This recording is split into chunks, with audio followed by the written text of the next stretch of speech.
Hello noble ones, welcome back to my channel. This is the Metatron speaking, and the military history or the specific military campaigns carried out by ancient Rome are very famous and in some cases, of course, infamous. However, as per the title of this video, today we're focusing on a word: genocide. You will find several channels and sometimes posts that mention this when it comes to the Romans, saying that they committed genocide or that someone like Julius Caesar was a genocidal maniac. But did the Romans technically commit genocide? In other words, is it a correct term to use when it comes to the atrocities that occurred during Rome's expansion, or would it be anachronistic and out of place? Did the Romans commit genocide?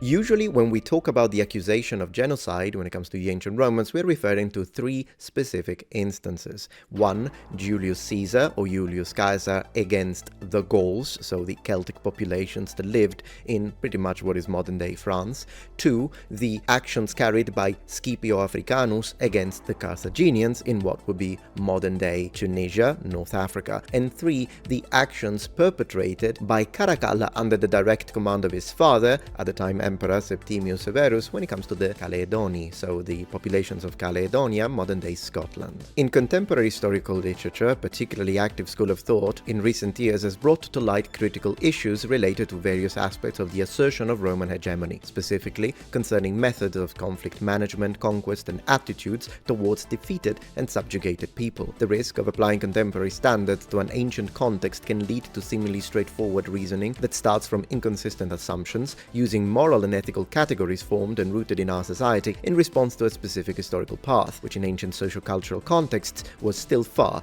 from emerging. In other words, self-criticism and self-analysis regarding the events of the British Empire, for instance, and colonial Europe in general, have certainly played a crucial role in this form of historical approach. And while the perspective of raising moral questions regarding the imperialistic dynamics of the ancient world can generate interesting analytical insight, the risk of a transfer phenomenon should sound as a caveat that we cannot lightly ignore. One of the most striking cases is the attribution of the label genocide to actions of various figures in the Roman world. To begin this topic correctly and address the item in question, we need to first define what the word genocide means exactly. Genocide is a modern term created by historian Raphael Lemkin in relation to Nazi crimes in German-occupied Europe, more specifically the crimes of the Holocaust. The term was then retrospectively applied to the case of the Armenians at the beginning of the 20th century and to that of Native Americans, and in the Spanish conquest of the New World. More recently, genocide has been applied to define cases in Uganda, former Yugoslavia, Myanmar, China, and a lot of other instances. The crime of genocide is defined by the United Nations Convention of the Prevention and Punishment of the Crime of Genocide, adopted in 1948 and entered into force in 1951. Open quotes. Genocide means any of the following acts committed with the intent to destroy, in whole or in part, a national, ethnical, racial, or religious group, such as a. Killing members of the group, b. Causing serious bodily or mental harm to members of the group, c. Deliberately inflicting on the group conditions of life calculated to bring about its physical destruction, in whole or in part, d. Imposing measures intended to prevent births within the group, e. Forcibly transferring children of the group to another group. So first of all, what we learn from these definitions is that the intention to destroy is crucial and central, and in fact it doesn't really matter if the intention was fully or partially realized. So starting from this definition, let's see if this term can be correctly applied to what happened during the military campaigns in ancient Rome. Caesar's campaign in Gaul, and in particular some specific episodes involving certain Celtic and Germanic populations, is one of the cases most often cited when attributing genocidal practices to the Romans. One of the most frequently cited episodes is that of the Usipetes and the Tencteri, two Germanic populations who had migrated to Gaul after being driven from their lands by the more powerful Germanic nations of the Suebi. Identifying them as a dangerous element for his hegemonic aspirations in Gaul and a harbinger of instability, Caesar approaches them with his legions and first tries to convince them to return to Germany, offering them to settle near the Ubi people, a population with which he had established alliance relationships and over which he could exert pressure. However, he received evasive answers, and after fruitless negotiations, which, according to the commander, were only meant to allow the Germans to organize for an offensive, the Roman cavalry is attacked and routed by that of the barbarians. Caesar's response is immediate and deadly. The following day, the legionaries swooped down on the enemy, evidently unprepared, and the commander reports, open quotes, "Their fear was evident from their shouting and chaotic running. Our soldiers, driven by the previous day's betrayal, broke into the camp, where those of the enemy who managed to quickly take up arms resisted for a short time. Meanwhile, the masses of other people, women and children, since the Germans had left home and crossed the Rhine with their entire families, began to flee in all directions. Caesar sent the cavalry to pursue them. When the Germans heard cries rising behind them and saw that their people were being massacred, threw away their weapons and rushed out of the camp. When they reached the point where the Rhine and the Meuse meet, they lost all hope of escape. A large number of them were killed. Others threw themselves into the river and perished there, overwhelmed by panic, fatigue, and the strength of the current. All our men survived, and only a few remained wounded." Close quotes. It is also important to understand that even though when we read for instance, the Bello Gallico or other military-related texts, yes, much of it could be propaganda. With that being said, we do know that this event actually happened, as the site of the massacre was indeed identified in 2015 by Dutch archaeologist Nico Roymans. However, just to increase the amount of data we have to work with, there are 3 more examples, instances in which some people may decide to attach the word genocide. Let's review them. In 57 BC, Caesar obtained the submission of the Atuatuhi people, a Belgian tribe of Germanic origin. They opened the gates of their city to the legionaries and surrendered, but then treacherously attacked them at night. As traitors and perjurers, Caesar then turned against them. Their city was sacked, and 53,000 people were enslaved and sold to merchants. In the autumn of 54 BC, Caesar stationed 15 cohorts, 1.5 legions, more than 5,000 men, in a winter camp among the Belgian people of the Eburones. Attacked by the Belgians, the Roman managed to repel them, and subsequently Ambiorix, chief of the Eburones,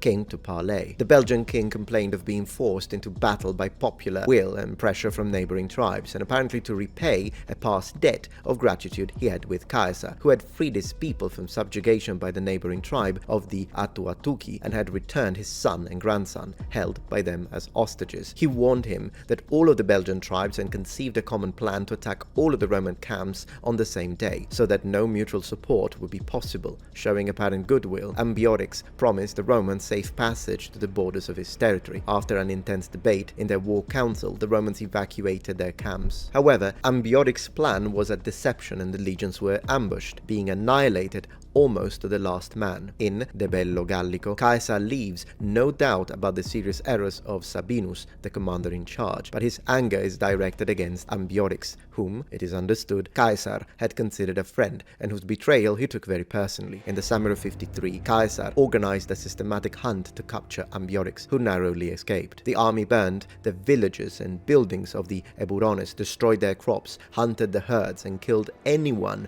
they could find. Those who survived died of hunger. In 51, Caesar returned to the lands of the Eburones, but since he no longer had hopes of capturing Ambiorix, he reports, open quotes, "The best thing Caesar could do for his honor and reputation was to devastate his territory in such a way, destroying his inhabitants, buildings, and herds, that if by chance any one of Ambiorix's people remained alive, they would never allow him to return to his nation," close quotes. And of course, the purposes of his actions were quite explicit, as we read, open quotes, "that the nation and its very name might be eradicated for the terrible crime they had committed," close quotes. As another example, we have what happened in the winter of 53 or 52 with the Carnutes people, in whose country the central sanctuary of the Druids was located. They initiated the Pan-Gallic revolt against Caesar, which would soon find its champion in Vercingetorix, and they began that by massacring the Roman merchants who had settled in the city of Cenabum. A year later, with the Pan-Gallic revolt crushed at Alesia, or Alesia, following complaints from the Carnutes' neighbors, Caesar led 2 legions against them in the harshest of winters, open quotes. The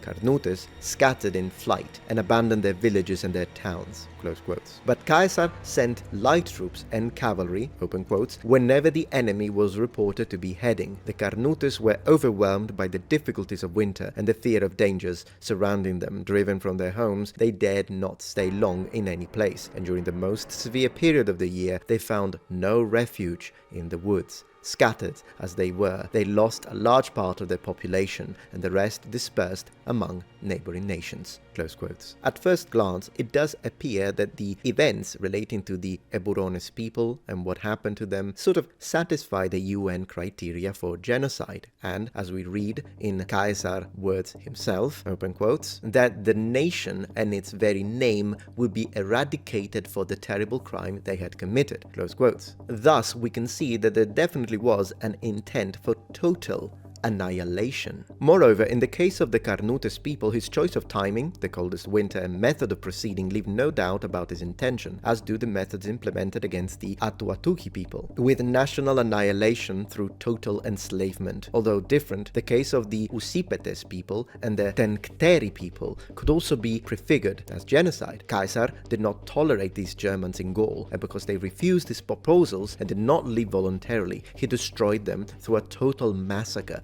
following their military defeat. It is important to note that of the 4 categories mentioned in the UN Convention, only the national group fits Caesar's case, in the sense that his victims were Celtic and Germanic nations. Despite the prejudice evoked by the term barbarian, and despite Caesar's efforts to evoke a sense of otherness regarding the Gauls, and especially the Germans, through stereotypical negative character traits, such as the Gauls fickle and inconstant, the Germans are arrogant and treacherous, Caesar never annihilates Gauls and Germans because of their ethnic, racial, or religious difference from the Romans. And this is a crucial aspect to be considered. Total annihilation, which is always relative only to national identity, appears to be an extreme measure that is imposed in response to the infraction of the Ius Gentium, the law of nations. The Usipetes and Tencteri people attacking the Roman cavalry while negotiations were in progress, the Atuatuki treacherously attacking after apparently submitting, the Eburones after lying and guaranteeing safe passage, the Carnutes after massacring Roman merchants at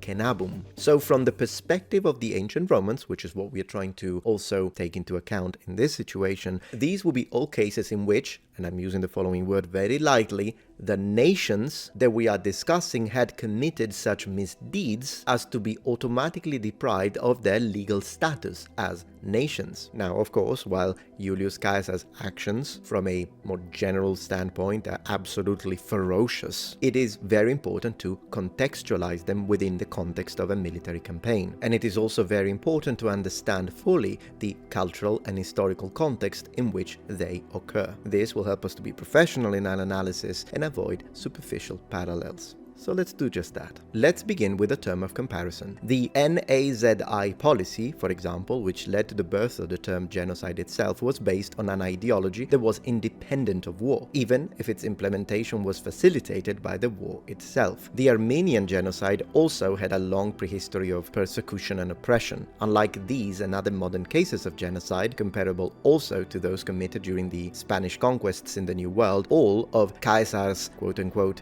genocidal actions take place in the context of war, to which they are inextricably connected. Another contextual element is the fact that ancient wars, especially against foreign people, knew few moral limitations, and these concerned diplomacy more than fighting and killing. The historian Luciano Canfora has suggested that Roman public opinion had reacted with horror to the massacre of the Usipetes and Tencteri people, and that for this reason Cato had suggested surrendering Caesar to the Germans. However, in reality, as it emerges in Plutarch, Cato based his proposal to extradite Julius Caesar not on the massacre, which, to be fair, was actually welcomed with celebrations as a military victory by the people, but specifically on the belief that Julius Caesar had committed it during a truce, holding the barbarians' ambassadors prisoners, and if Caesar had never had a problem enumerating the deaths of his opponents and the atrocities inflicted even on civilians, in the case of the Usipetes and Tencteri, he ensures that his testimony frees him from the guilt of having broken a truce, because the negotiations are in reality a pretext for the Germans, and above all, they are the ones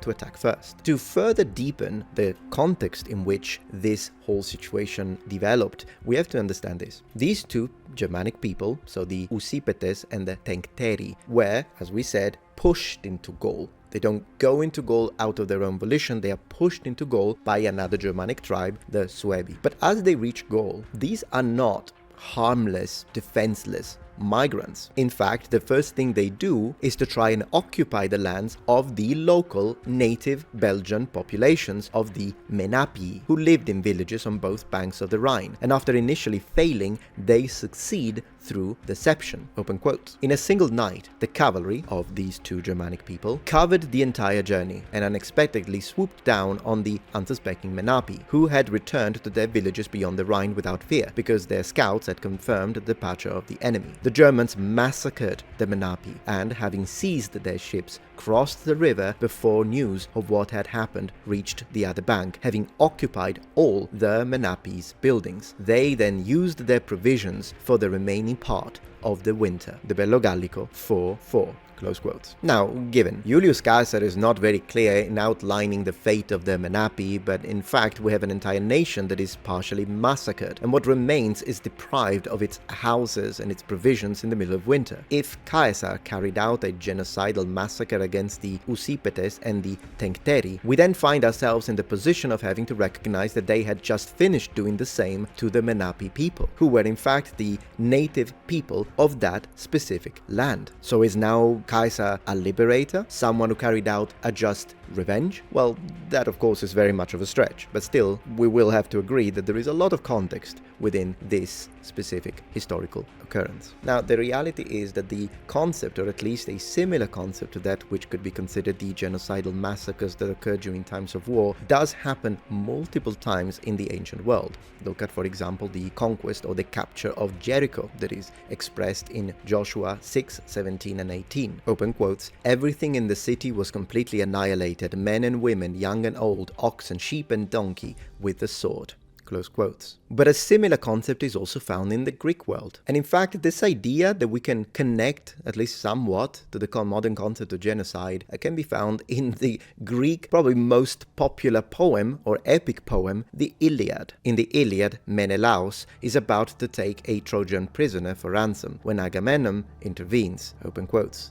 "My good Menelaus," said he, "this is no time for giving quarter. Has then your house fared so well at the hands of the Trojans? Let us not spare a single one of them, not even the child unborn and in its mother's womb. Let not a man of them be left alive, but let all in Ilion perish, unheeded and forgotten." Iliad 6:34. Close quotes. Interestingly enough, a paraphrase of the same passage from the Iliad is attested in Cassius Dio, as he is speaking about Septimius Severus. For context, in this specific period, Septimius Severus was in fact trying to negotiate with some of the populations or native tribes of Caledonia, so modern-day Scotland. But then some of these tribes decide to break their allegiance with Rome and begin to assemble and unite together. At this point, Septimius Severus is extremely angered and gives a specific command to his son Caracalla to be carried out by force with Roman legions. He says, open quotes, "Let no one escape sheer destruction, no one our hands, not even the babe in the womb of the mother, if it be male, let it nevertheless not escape